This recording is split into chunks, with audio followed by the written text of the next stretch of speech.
প্রতিদিন সকালে রুটি বানানো খুবই কষ্টের একটি কাজ।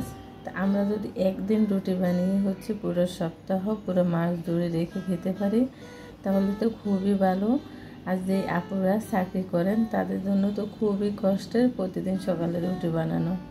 তো রুটি সিদ্ধ আটার রুটি একদিন বানিয়ে কিভাবে রেখে আমরা পুরো সপ্তাহ মাস ধরে খাবো তাই আজকে আপনাদের সাথে শেয়ার করব।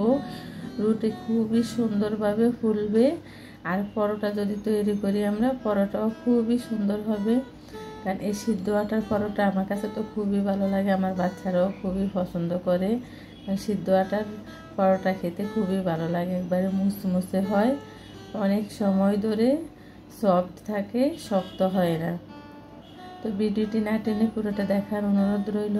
আর যারা আমার চ্যানেলে নতুন তারা প্লিজ আমার চ্যানেলটি সাবস্ক্রাইব করবেন। আর যারা সব সময় পাশে আছেন তাদেরকে মন থেকে অনেক অনেক ভালোবাসা ও ধন্যবাদ।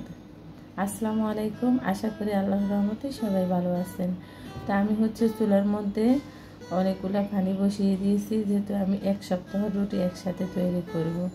পানের বলক আসার জন্য আমি ঢাকনা দিয়ে ঢেকে দিয়েছি, আর দিয়েছি স্বাদ মতো লবণ।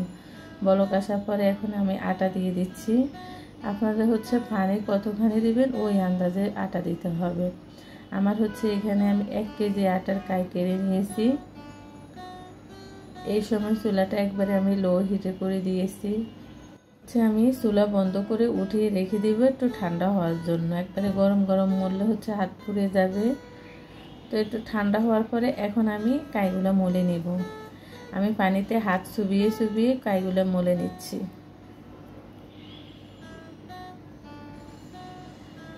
পানির মধ্যে একটু হাত চুবিয়ে কাইগুলো মলে নিলে হয় কি, আটার যে একটু আঠালো আঠালো ভাব আছে ওগুলো ছেড়ে দেয়, রুটি বানাতে খুব সুবিধা হয়। আমি কাইগুলো ভালো করে মলে নিয়েছি, এখন আমি রুটি বেলে নেব। আমি কিছুটা কাই নিয়ে নিয়েছি, এখন আমি এখান থেকে কিছু লেচি তৈরি করে নিব। আমি আমার হাতের আন্দাজে এক মুঠ করে লেচি করে নিয়েছি। যেদিন আমাদের হাতে সময় থাকে এইভাবে যদি আমরা রুটি বানিয়ে রাখি তাহলে আর পুরো সপ্তাহ আমাদের টেনশন করতে হয় না সকালবেলা উঠে রুটি বানানোর জন্য। আর আপনারা চাইলে পুরো 1 মাসের জন্য এইভাবে রুটি বানিয়ে রাখতে পারেন। আজকে আমি যে প্রসেসে দেখাবো এই প্রসেসে 1 মাস পর্যন্ত রুটি বানিয়ে রেখে আপনারা খেতে পারবেন। তাহলে পুরো 1 মাসের টেনশন আর থাকবে না সকালবেলা রুটি বানানোর জন্য। তা আমি একটা রুটি বেলে নিয়েছি, আমি আরেকটা রুটিও বেলে নিচ্ছি। তা আমি রুটিগুলো একবারে পাতলা করে বেলে, যেহেতু আমার বাচ্চারা মোটা রুটি খেতে চায় না, আমিও মোটা রুটি খেতে পছন্দ করি না। আমি সবগুলো রুটি একইভাবে বেলে নিয়েছি, আমি অনেকগুলো রুটি বানিয়েছি। এখন চলে যাব চুলার মধ্যে। আমি চুলার মধ্যে একটা প্যান বসিয়ে দিয়েছি। প্যান গরম হলে রুটিগুলা একটু সেঁকে নিব।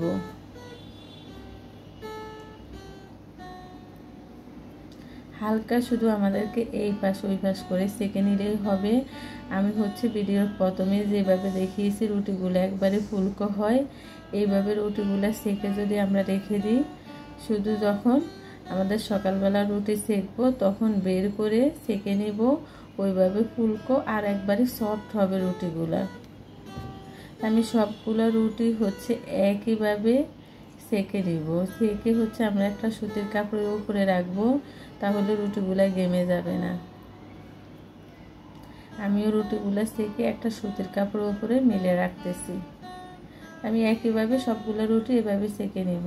দেখেন আমি সবগুলো রুটি সেঁকে সুতির একটা কাপড়ের উপরে রেখেছি, আর আমি একইভাবে সবগুলো রুটি সেঁকে নিয়েছি। রুটিগুলো ঠান্ডা হওয়ার পরে এরকম একটা বক্সে একটা টিস্যু দিয়ে, কিচেন টিস্যু দিয়ে আমরা রুটিগুলো একটার উপরে একটা রেখে দিব। আর কিছুই দিতে হবে না এখানে, কোনো আর টিস্যু নতুবা পলিথিন কিছুই দিতে হবে না। শুধু ঠান্ডা হওয়ার পরে রুটিগুলো একটার উপরে একটা আমরা এইভাবে রেখে দিব। একটু গরম থাকা অবস্থায় এই রুটিগুলো রাখা যাবে না, রাখলে এগুলো গেমে একটার সাথে একটা লেগে যাবে। একবারে ঠান্ডা হয়ে যাওয়ার পরে এই রুটিগুলো আমাদেরকে রাখতে হবে। এখন আমি ঢাকনা বন্ধ করে রুটিগুলো নর্মাল ফ্রিজে রেখে দেব। যেহেতু আমি 1 সপ্তাহের জন্য রুটি বানিয়েছি, এই জন্য আমি নর্মাল ফ্রিজে রাখবো। আর আপনারা যদি 1 মাসের জন্য বানিয়ে নেন তাহলে ডিপ ফ্রিজে রেখে তারপরে খাবেন।